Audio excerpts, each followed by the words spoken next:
Ako po si Tunying, isa rin sa mga palagi pong nakikinig ng inyong mga horror stories sa Hilakbot at maging dito sa Sindak. Ako nga po pala yung nagpadala ng kwento tungkol sa puno ng Kaimito at ito ay kung hindi ako nagkakamali na i-feature na sa SHS. Ngayon naman po, ibabahagi ko ang isang hindi ko pa rin maipaliwanag na karanasan sa Poland. Nangyari po ito sa kwartong tinitirhan ko simula po nang makabalik ako sa facility namin. So konting history lamang po sa aking trabaho. Ang bagong work ko po ngayon ay under na sa pangatlo at bagong agency. So ang ifo-focus na lamang po natin ay yung experiences ko mula doon sa second agency ko na itago na lang po natin sa acronym na PVS. Mula po nang nakalipat ako sa agency na iyon ay nakarating po ako sa isang hostel dito sa Poland at dito na ako pinapatuloy kasi malapit lang talaga yung company na pinapasukan ko dito. At itago na lamang po natin yung hostel name sa acronym na HE. September 2021 po ako nagpunta rito at nasa room 2 ako nangungupahan.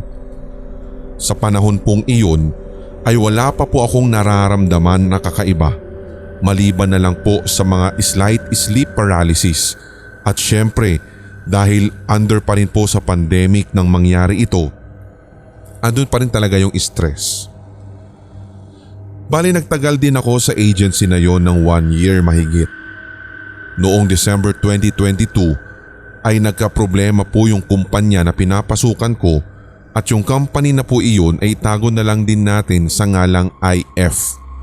And mula nun, nag-pull out po kaming mga contract workers doon kasi nawalan din ng project at nagpapalit din po sila ng company director at maging yung agency namin ay nilipat ng company. So eto na nga. Pagdating namin sa tinitirhan namin doon sa bagong tirahan, ay isinama po ako sa 2 Indiano na tauhan din ng agency. Kaya nasa iisang kwarto lang kami. Doon na rin po ako nawalan ng gana kasi talagang sobrang ingay nung dalawa na para bang call center agents kung mag-usap. Kung pakikinggan mo nga talaga habang sila'y nag-uusap, bukod sa hindi mo maiintindihan, talagang maiirita ka. And then fast forward. Middle of January 2023. Tinawagan po ako ng leader ko na Polish mula sa company ng IF at tinanong ako kung gusto ko daw bang bumalik sa kumpanya kasi po kailangan nila ng serbisyo ko. Totoo nga po talaga na mas kailangan o mas in demand ang mga serbisyo ng mga Pinoy kaysa sa ibang lahi. So sinabihan po nila ako na sila na ang gagawa ng paraan para makalipat ng agency at nakalipat din naman po ako ng walang kaproble-problema. So umalis ako sa PVS dahil kapansin-pansin na nagiging korap yung mga Indiano na may-ari ng agency.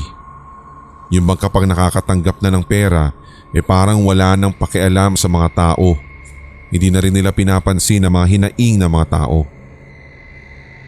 Hanggang sa nakalipat na ako ulit sa HE noong Feb 15 nito lang taon kasi malapit nga lang po sa company. At pagkabalik ko ay sa room number 9 na ako na-assign. Dito ako nakaramdam ng mga kakaiba. Nag-decide na rin ako na maglagay ng mini altar sa bandang ulunan ng kama ko at nilagay ko pa yung larawan ni Jesus at yung larawan ng yumao kong tatay. Nilagyan ko na din po ng kandila at simula nung naglagay ako ng kandila sa ulunan ko, na-experience ko po talaga ng 3 straight na gabi ang sleep paralysis tuwing matutulog na ako. Hindi lang po ito yung worst dahil na-experience ko rin po ang astral projection. Naaalala ko nung tulog po ako, gising ang diwa ko. Akala ko ay sleep paralysis lamang yun pero nakuha ko pong bumangon at nilapitan ko pa talaga yung switch ng ilaw para i-on ito. pero hindi ko mahawakan. Pagharap ko sa kama na hinihigaan ko, nagulat talaga ako, Sir Red, dahil nakita ko ang katawan ko na mahimbing sa pagkakatulog. So ang ginawa ko na lang ay nilapitan ko yung katawan ko. Tulad ng mga nakikita ko sa mga movies o kaya sa iba pang mga karanasan ng inyong mga itinatampok sa SHS. Humiga ako sa sarili kong katawan at nagising po talaga ako na parang walang nangyari. Ang posisyon ko noon, pagising ko, ay yung same position ng katawan ko nang nakita ko siyang natutulog.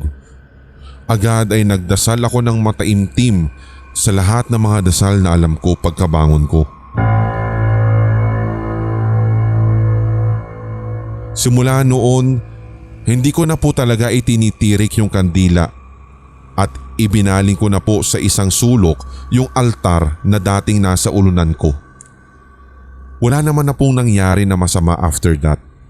Kaya dun ko po talaga naipon ng konklusyon na maaari talagang masama ang maglagay ng kahit na ano sa ulunan, lalo ang altar at kandila, lalo sa isang kwarto o lugar na wala kang idea kung ano ang naging kasaysayan.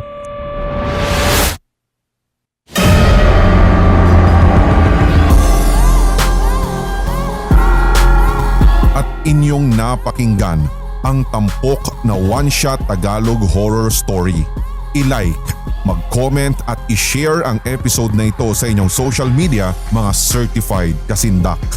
Huwag pahuhuli sa mga bagong kwentong katatakutan dito sa ating channel, kaya pindutin na ang subscribe button at ang notification bell. Hanggang sa susunod na kwentuhan dito sa Sindak Short Stories.